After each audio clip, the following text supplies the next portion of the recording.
എനിക്കൊന്നുമില്ല, ഒന്നുമില്ല. നടന്നോട്ടെ നടന്നോട്ടെ.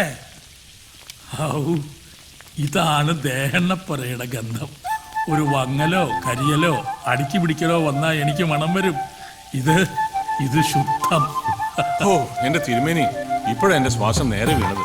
എന്റെ കെട്ടും ഭാണ്ഡവും പടയൊക്കെ ആയിട്ട് ഇവിടെ വന്ന് കാര്യം നടന്നില്ല വെച്ചാൽ അതിലും ഭേദം ചാകുകയല്ലേ. അച്ഛന് എണീറ്റ് നടക്കാറായോ? നടക്കേ, വേണമെങ്കിൽ ഓടും. കാണണം നിനക്ക്. കേട്ടോ കുഞ്ഞ്, ഇവൻ 10ാം ക്ലാസ് വരെ എൻ്റെ കൂടെ വന്ന് വല്ലതൊക്കെ കണ്ടും കേട്ടും നടന്നിട്ടുള്ളതല്ലാതെ ഇവനെ ഞാൻ ഒന്നും പഠിപ്പിച്ചിട്ടില്ല. എന്തിനാ പഠിപ്പിക്കുന്നത്? കണ്ടും കേട്ടും അറിയുന്നതാ ഏറ്റവും വലിയ പഠിപ്പ്. അത് മകന് കിട്ടി, ഞങ്ങൾക്ക് സമാധാനമായി. അല്ല, ഞാൻ കുടിക്കാൻ എന്തെങ്കിലും എടുത്താ? സത്യത്തിൽ താങ്കളെ കണ്ടുകൊണ്ടാണ് ഞാനിതിനെ ഇറങ്ങി പുറപ്പെട്ടത്.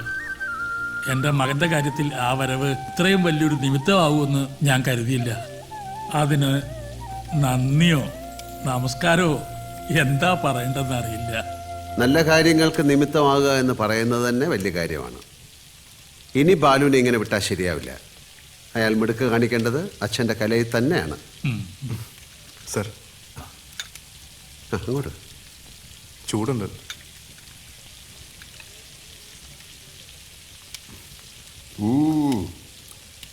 രസം ഏത് സമയത്തും ഏതിൻ്റെ കൂടെ ആകാവുന്ന രസം. അതാ ഇതിൻ്റെ ഒരു രസം.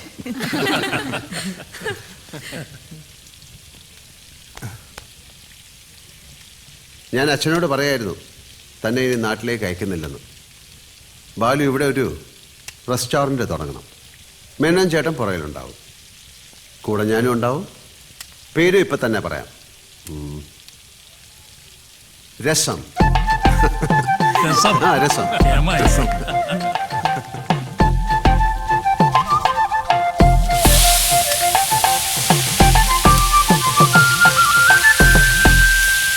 ബാലു രസം എന്ന റെസ്റ്റോറൻറ്റ് ആരംഭിച്ചു.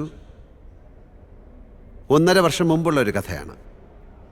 മേനോൻ ചേട്ടൻ്റെ മകൾ ജാനു. ജാനുവിൻ്റെ വിവാഹമാണ് നാളെ. തലേ ദിവസം രാത്രി. കാര്യങ്ങൾ ഇതുവരെ ഭംഗിയായി നടന്നില്ലേ? എന്നാ പോയി റെസ്റ്റ് എടുത്തോളൂ. ഓ ആയിക്കോട്ടെ. ഞാനിവിടെ ഉണ്ട്. ശരി. ബാലു അഭിമാനം കാത്തു എല്ലാവരുടെയും. ഒരു മിനിറ്റ്. പറ ലാലേട്ടാ, എനിക്കൊരു കാര്യം പറയാനുണ്ടായിരുന്നു. എന്താ? കുറച്ച് പേഴ്സണലാ. മേനോൻ ചേട്ടാ, ചേട്ടൻ നടന്നോ, ഞാൻ വന്നേക്കാം. ഓ ശരി.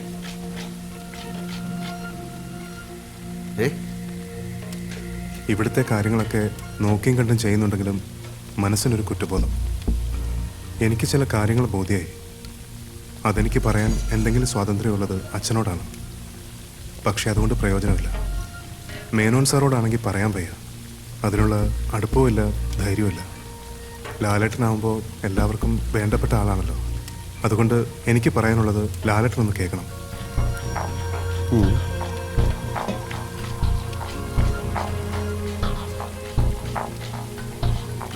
ഇതൊന്ന് കണ്ടു നോക്കി.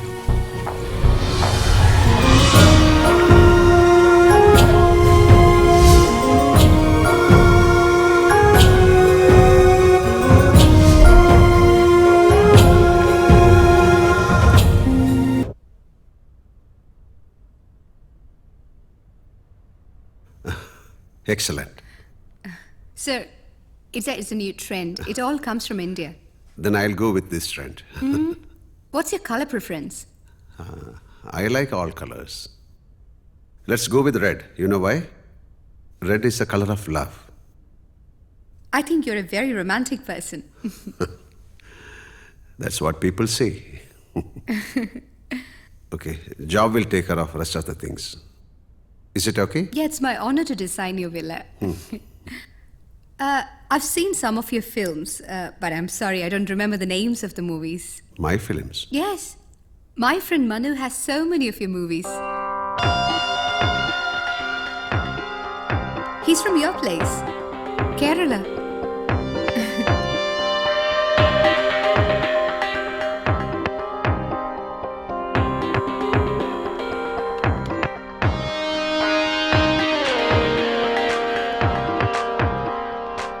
Where is he? He's busy designing a wedding. You know, we should get married before the baby comes out.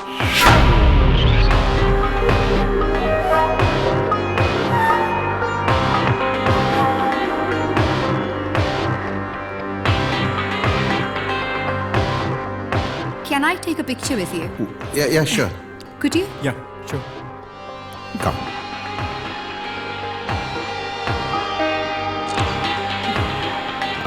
Thank you. Can I take a picture with you? Oh, yeah, sure.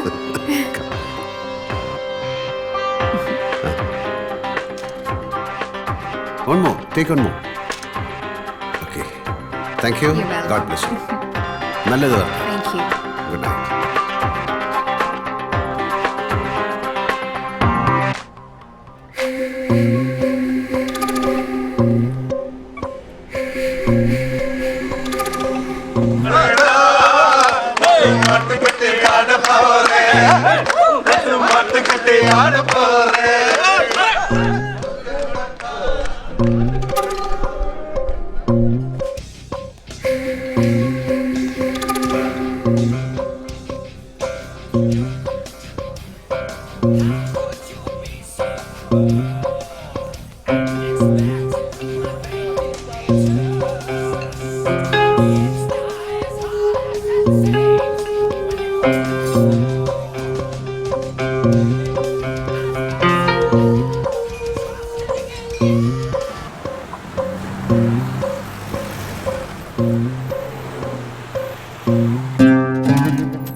Sir അത്യാവശ്യമായി കാണണം എന്ന് പറഞ്ഞു. അത്യാവശ്യമായിട്ടല്ല, വളരെ വളരെ അത്യാവശ്യമായിട്ട്. മനു ഇരിക്കൂ. ഒരു drink. Thank you sir. എന്താ കഴിക്കില്ലേ? അതല്ല, ബാച്ചിലർ പാർട്ടി നടക്കല്ലേ, ഇനി ഇവിടുന്ന് കൂടെ അടിച്ച കല്യാണ മണ്ഡപത്തിലേക്ക് എടുത്തോണ്ട് പോകേണ്ടി വരും. ഞാൻ അധികം സമയം എടുക്കില്ല, പെട്ടെന്ന് പോവാം. മേനോൻ ചേട്ടൻ്റെ മകള് എൻ്റെ മകളാണ്. ഞങ്ങളുടെ ജീവിതത്തിലെ ഏറ്റവും മംഗളകരമായ ഒരു കർമ്മം നടക്കുകയാണ് നാളെ. അതിനു മുമ്പ് എനിക്കൊരു കാര്യം അറിയണം. I know Manu, you are straight forward. So please tell me the truth.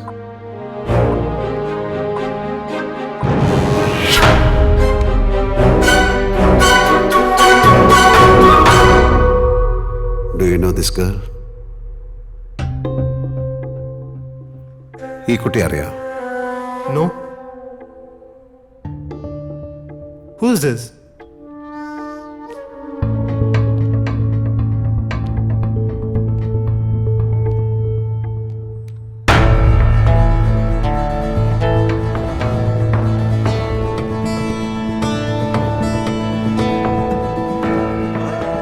Is this me? How? This is cheating. Yes, this is cheating. ആരാണ് ഈ സ്ത്രീ? I don't know. This is Marv.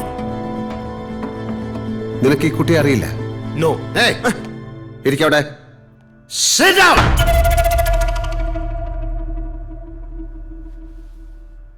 എനിക്ക് വേറൊരു മുഖമുണ്ട്. എന്റെ സിനിമയിലെ ചട്ടമ്പിത്തരെ നീ കണ്ടിട്ടുള്ളൂ. വേണമെങ്കിൽ ജീവിതത്തിൽ ഞാനത് പുറത്തെടുക്കും.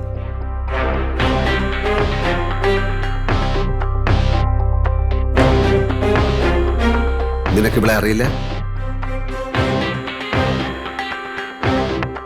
Look at me. I know her. But we are only friends. That's all. Friends. ഞാൻ ഇന്ന് ഇവളുടെ വീട്ടിൽ പോയിരുന്നു. അവളെ കണ്ടു. And she is carrying your baby. ഒരു ഫോൺ കോൾ, പോലീസിനെ ഒന്ന് വിളിച്ചാൽ മതി. ജീവിതകാലം മുഴുവൻ നീ അകത്താ ഫോർ ചീറ്റിംഗ്.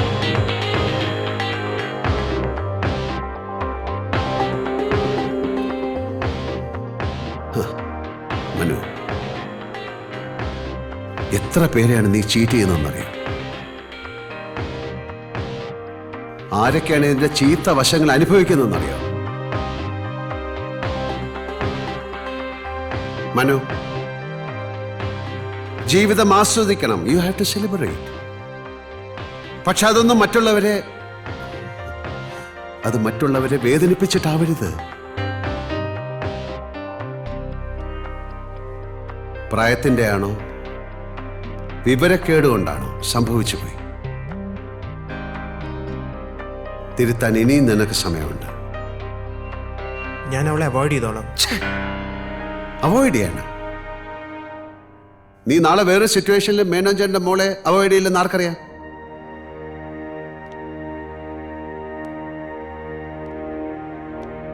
ഇനി നിന്റെ മുന്നിൽ ഒരൊറ്റ വഴിയേ ഉള്ളൂ. നിന്നെ കാത്തിരിക്കുന്ന അവളുടെ അടുത്തേക്ക് നീ പോണം. ഇനി അവളാണ് നിന്റെ കൂട്ട്. പിന്നെ പണം, ബിസിനസ്സിനായിട്ടും ഡൗറി ആയിട്ടും മേനോജേട്ടൻ കുറെ പണം നിനക്ക് തന്നിട്ടുണ്ട്. അതൊന്നും നീ തിരിച്ചു കൊടുക്കണ്ട. ഞാൻ മേനോജേട്ടനോട് പറഞ്ഞോളാം.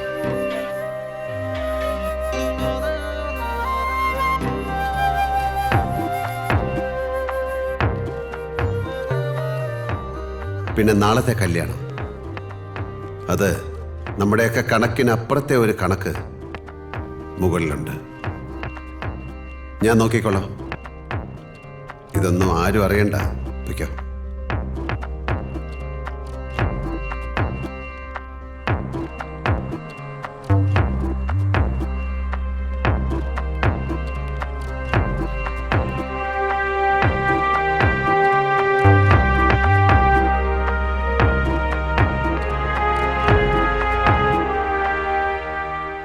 കല്യാണ ചെറുക്കൻ്റെ വിശേഷങ്ങൾ കേട്ട് ഈ ഇരിക്കുന്ന ധൈര്യശാലിയായ മേനോൻ ബോധം കെട്ടു വീണു.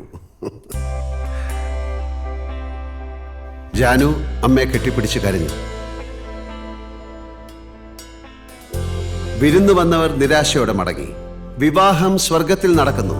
അത് 100% ശരിവയ്ക്കുന്ന വിധം അധികം വൈകാതെ ജാനുവിൻ്റെ വിവാഹം നടന്നു.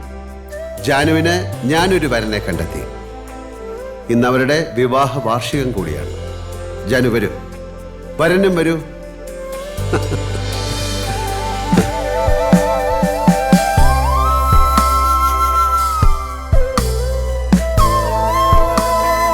യെസ്,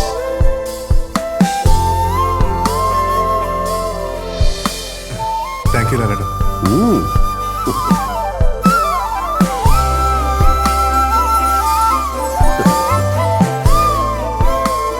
ഇതാണ് ആ വധൂവരന്മാർ.